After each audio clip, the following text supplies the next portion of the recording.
사실 청와대가 아니라면 세종을 선택하면 되는 건데 용산이 갑자기 등장했잖아요. 네네. 그 윤석열 대통령이 취임하기 전에 광화문 청사나 외교부 청사 그런 것이 이제 논의가 되었었고, 청와대에서 한 1, 2년 정도 더 좀 직무에 전념하시고 청와대나 국회를 세종으로 완전 이전을 시키자, 그것이 국가균형 발전 차원에서도 더 그 적합하다라고 이제 강하게 말씀을 드렸는데, 뜬금없이 기승전 용산이라는 어떠한 역사적, 사회적, 문화적 맥락도 없이 갑자기 그렇게 결정을 하셨어요. 수천억 원이 들어간 것으로 추산되고 있거든요. 그 비상계엄, 본산으로 이런 주술의 상징으로 아주 잘못된 역사적 선택이라고 생각을 하고 있습니다. 또 아이러니하게도 윤석열이라는 역사상에 있어서는 안 될 그런 분명의 퇴진을 또 가져왔단 말이에요. 만약에 용산이 아니라 세종으로 왔으면 국민과의 소통이나 객관적인 환경이 변했기 때문에 과연 비상계엄까지 이어졌을까?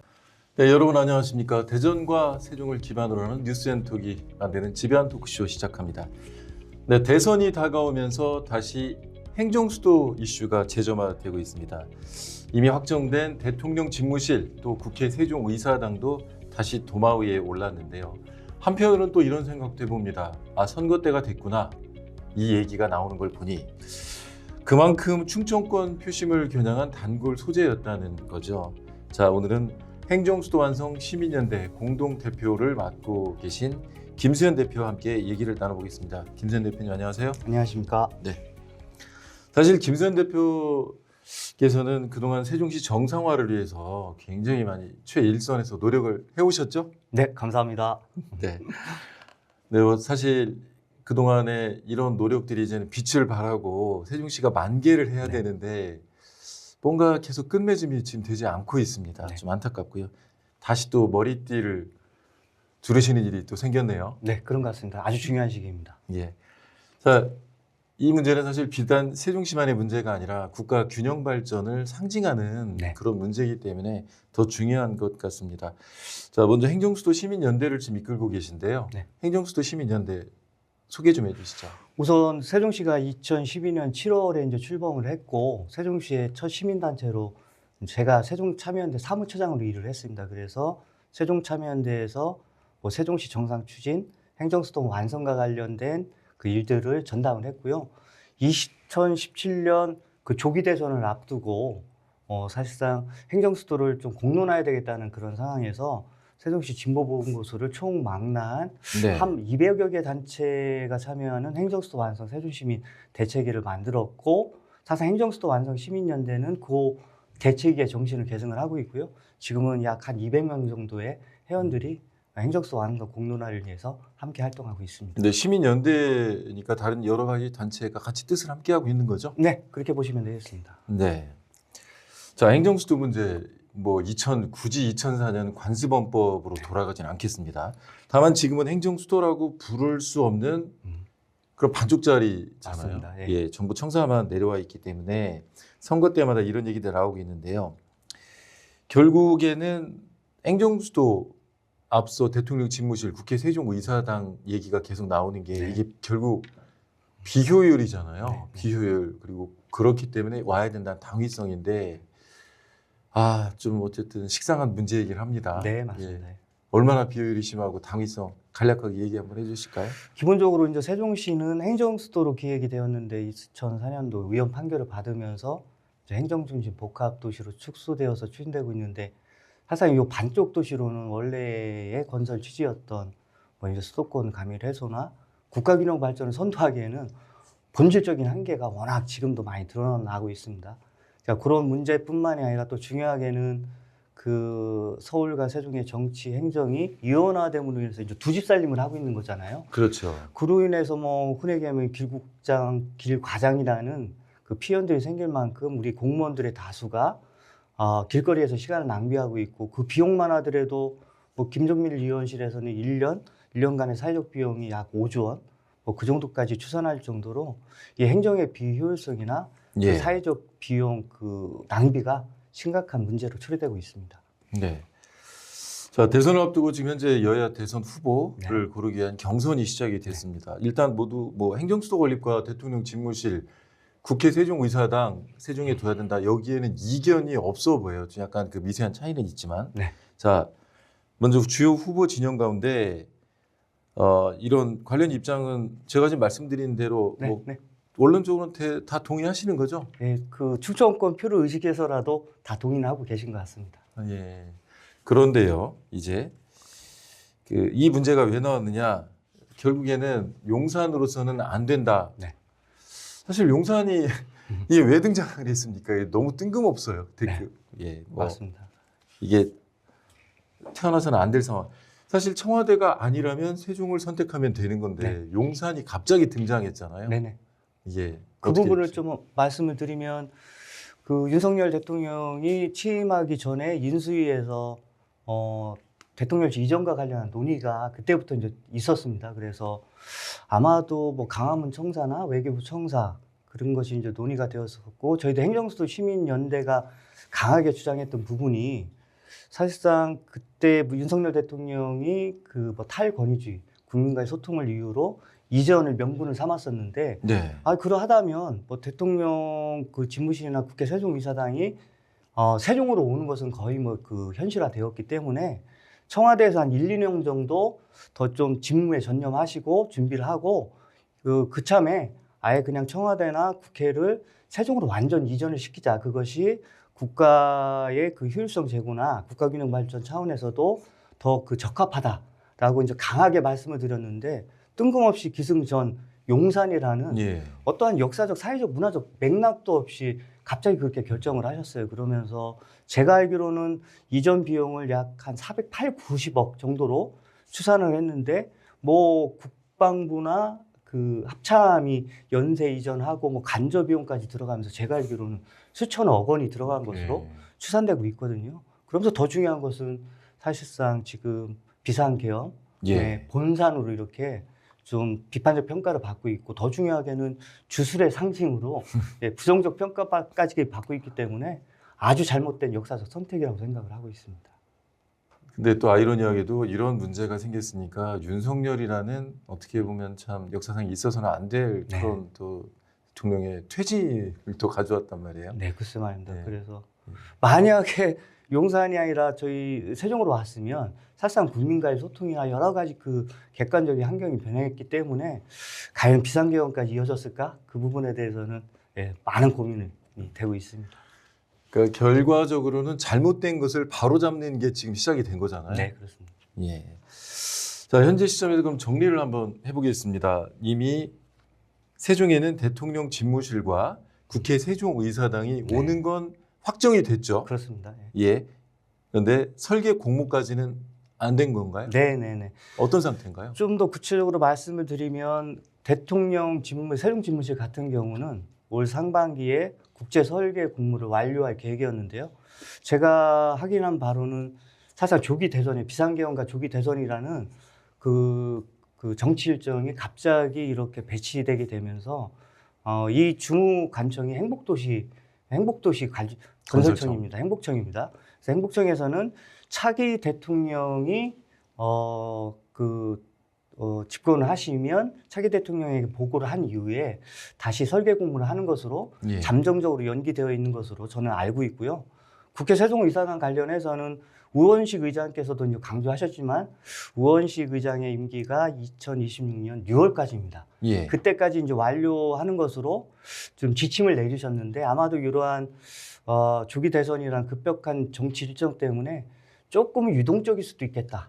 이제 그런 생각이 들고 있습니다. 설계가 더 빨라질 수도 있고 늦어질 수도 있고. 네, 그 부분은 어쨌든 그 차기 대통령께서 인수위 없이 직무를 보시기 때문에 차기 정부의 어떤 의지나 그 신속한 협의가 있다면 앞당겨질 수 있다고 생각을 합니다. 예. 그런데 대통령 집무실, 세종 국회의사당 현재까지 보면 이게 정집무실이 아니라 부집무실 성격인 것이고 국회도 본회의가 아니라 상임위원회가 여기 열리는 거잖아요. 그렇죠. 예. 그래서 결국에는 이거를 이대로에 가서는 안 된다. 이제 이런 건데 자, 민주당 얘기를 한번 해볼게요. 김동연, 김경수 후보는 당장이라도 집권하면 세종시에서 직무를 보겠다는 것으로 알고 있어요. 그렇죠? 네, 그렇습니다. 우선은 민주당의 지금 대통령 경선 진행 중이고 후보가 크게 이제 세 분인데 저는 그 당내 역학 관계에 따른 좀 전략적 스탠스의 차이도 분명히 있다고 생각을 해요. 그 이재명 당대표 후보의 이제 대세론이 굳어지고 있고 김동연 김경수 후보가 이 자리를 놓고 이제 치열하게 예. 경쟁을 하고 있는 구도인데 아마도 김동연 후보는 특히 행정수도와 관련해서는 이슈 파이팅을 하는 것이 전략적으로도 유효하다라고 생각을 하고 계시는 것 같고요.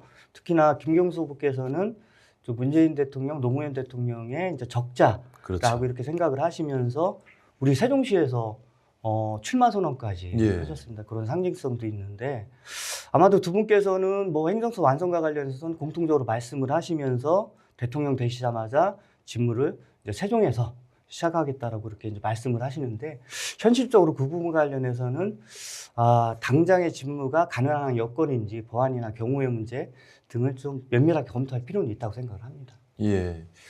자, 일단 적극적인 면은 예. 지금 충청권에서는 보기가 되게 좋아요. 네네. 예. 그런데 대통령의 가장 현재에서는 유력하게 접근하고 있는 이재명 후보는 총론에서는 동의를 하시는 것 같은데 강론에서는 좀 미세하게 차이가 있는 것 같습니다. 자, 정리를 하자면 이분은 대통령이 서울에 있고 세종에 이렇게 동시에 있는 거는 비효율적이다라고 생각을 하시는 것 같고 네네. 그렇기 때문에 용산을 일단 먼저 쓰고 네. 그다음에 청와대는 보수해서 쓰자. 그리고 네네. 뭐 좀 정리 좀 해주시죠. 이게 사실 충청권 주민들한테는 별로 반갑지만은 않은 얘기가 될 수 있거든요. 그래서 지난번 민주당 1차 TV 토론회에서 예. 아마도 이재명 후보께서는 1차적으로는 용산 집무실에서 직무를 임시로 보시고 청와대를 보수한 후 좀 세종으로 완전 이전하겠다. 그러한 3단계 추진론을 말씀을 하셨는데요.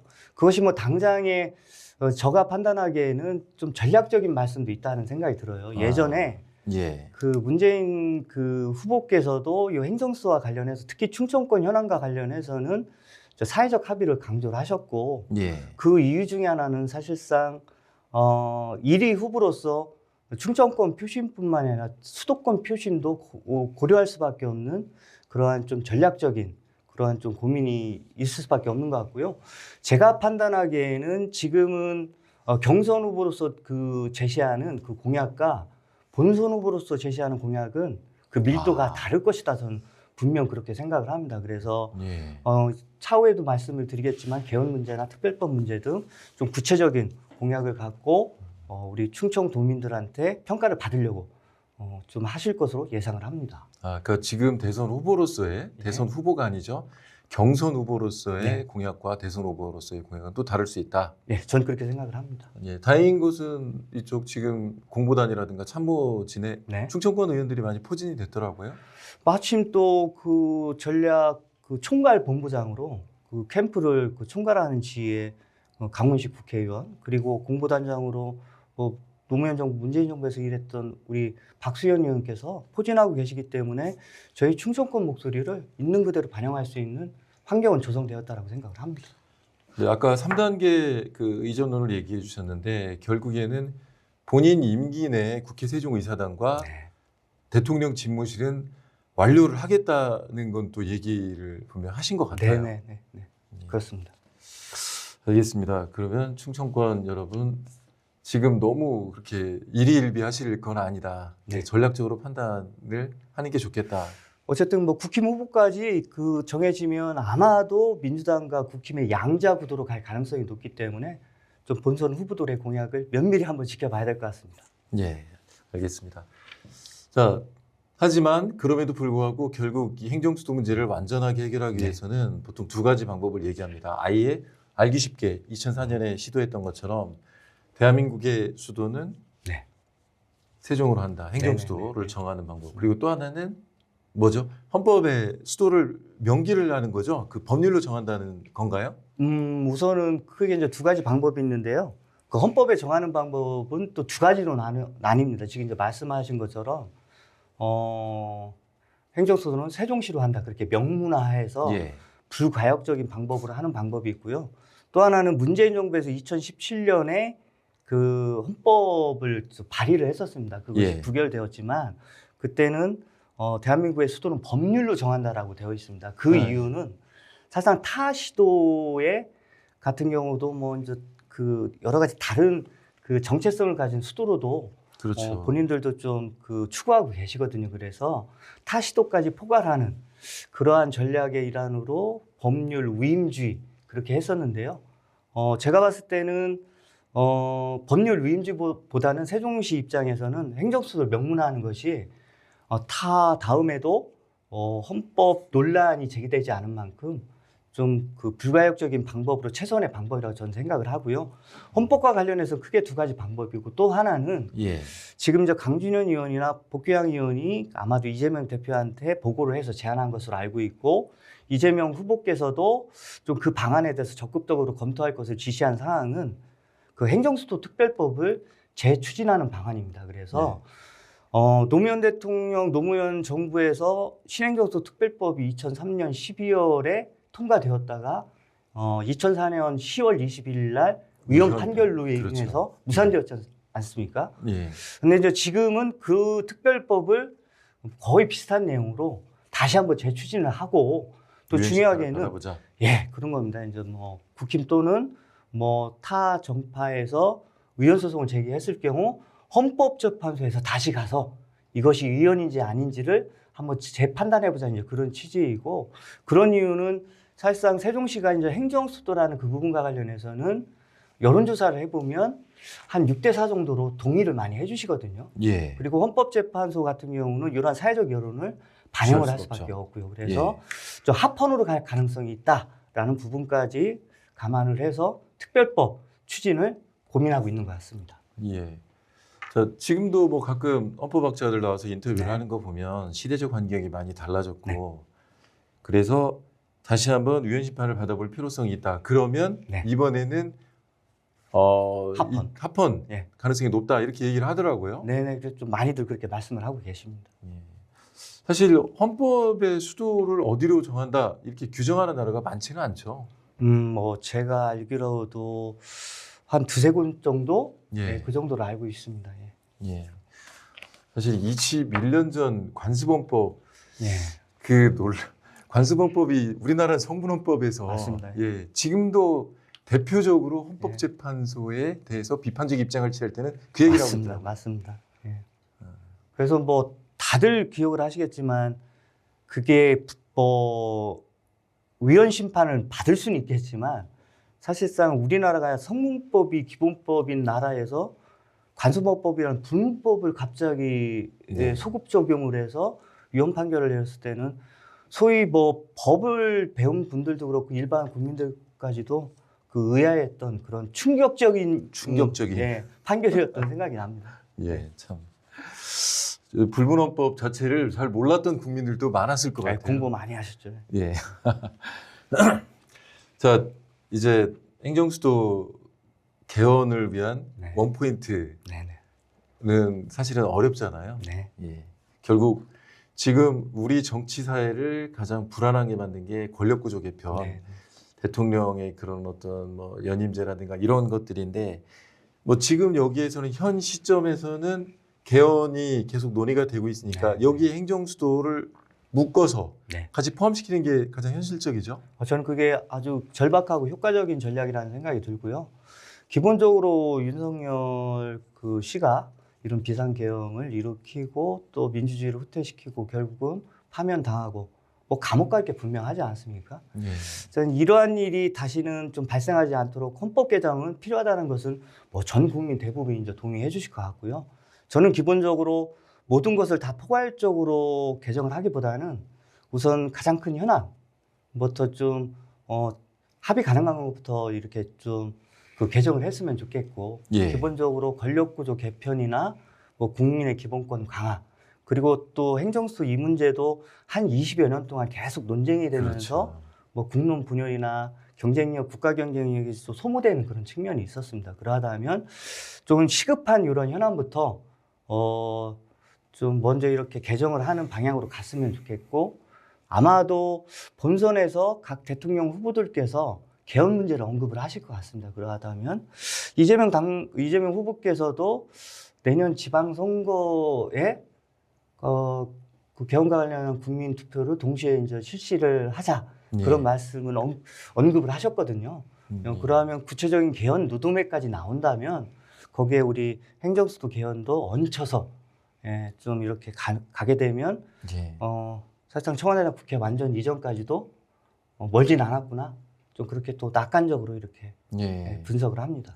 사실 이 얹혀서라는 말이 살짝 좀 기분이 나쁘긴 해요. 네, 네, 그렇죠. 네. 이 시급한 문제가 네. 왜 얹혀가야 되는지. 네, 이재명 대표가 어쨌든 그 지금 개헌 얘기를 나오면 사실은 지금 뭐 우원식 의장이 얘기했던 개헌이 모든 걸 빨아먹는 블랙홀처럼 맞습니다. 돼서 막 또 야 이게 지금 내란이고 이 계엄에서의 그런 윤석열의 잘못된 것들이 다 묻히는 거 아니냐 네. 이런 얘기도 있었잖아요. 네. 그 일단 지금 개헌이 당장 이슈에서 제외된 것은 어떻게 보세요? 저는 기본적으로 지금 국면은 비상계엄 이후에 파면이 되었고 사실상 내란은 종식되지 않았다라고 봐요. 예. 중요하게는 윤석열 씨가 그 내란을 주동한 부분과 관련해서 선동한 부분과 관련해서 국민들에게 진심으로 사과한 적이 없었고 오히려 이것을 본인 사저로 이동을 하면서 뭐 이기고 돌아왔다라는 대변을 들어놓고 국민들의 정서와는 그 반대로 가고 있기 때문에 저는 뭐 윤석열 씨를 비롯한 여기에 동조했던 세력에 대한 역사의 또 국민의 법적인 준엄한 심판은 반드시 선결돼야 된다는 생각이 들고 예. 다만 아마도 이제 조기 대선 국면에서 각 정당의 본선 후보께서는 개헌에 대한 말씀을 언급하실 수밖에 없을 겁니다. 그러하다면 거기에서 개헌의 내용이라든지 로드맵을 갖고 좀 국민들로부터 평가를 받는 것이 또 필요하다고 생각을 합니다.